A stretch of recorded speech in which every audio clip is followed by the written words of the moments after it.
Hello everyone, তোমরা যারা বাড়িতে বসে ঘরোয়া কিছু উপকরণ দিয়ে হেয়ার স্পা করতে চাইছো, এই ভিডিওটা শুধুমাত্র তাদের জন্য।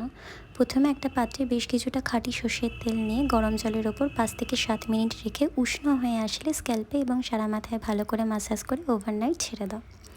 দেন নেক্সট মর্নিং একটা পরিষ্কার সুতির কাপড় নিয়ে ফুটন্ত গরম জলে গরম করে 10 to 15 মিনিটস মাথার সমস্ত চুল সেই কাপড় দিয়ে পেঁচিয়ে রেখো। এবার আসি আসল পার্টে। একটা মিক্সার গ্রাইন্ডারে অ্যালোভেরা জেল, হাফ কলা, লেফট ওভার রাইস যেটা মার গেলে ওভারনাইট ফ্রিজে রেখে একটা পেস্ট বানানো হয়েছিল, তার সাথে বেশ খানিকটা মেথি গুঁড়ো। মেথিটা তোমরা চুলের পরিমাণের উপর নির্ভর করে দিও। একটা ভাইটামিন ই ক্যাপসুল আর বাইন্ডিংয়ের জন্য 2 থেকে 3 চামচ দুধ দিয়ে ব্লেন্ড করে একটা থিক পেস্ট বানিয়ে নিও। দেন পেস্টটা স্ক্যাল্পে এবং সমস্ত চুলে ভালো করে লাগিয়ে 45 মিনিটস থেকে 1 আওয়ার পর জাস্ট শ্যাম্পু দিয়ে হেয়ারটা ওয়াশ করে নিও। কোনো কন্ডিশনার বা মাস্কের প্রয়োজন নেই। আফটার রেজাল্টটা জাস্ট দেখো, ভীষণ সফট হয়ে যায় এবং ভীষণ শাইনি লাগে। ভিডিওটা ভালো লাগলে একটা লাইক করে দিও।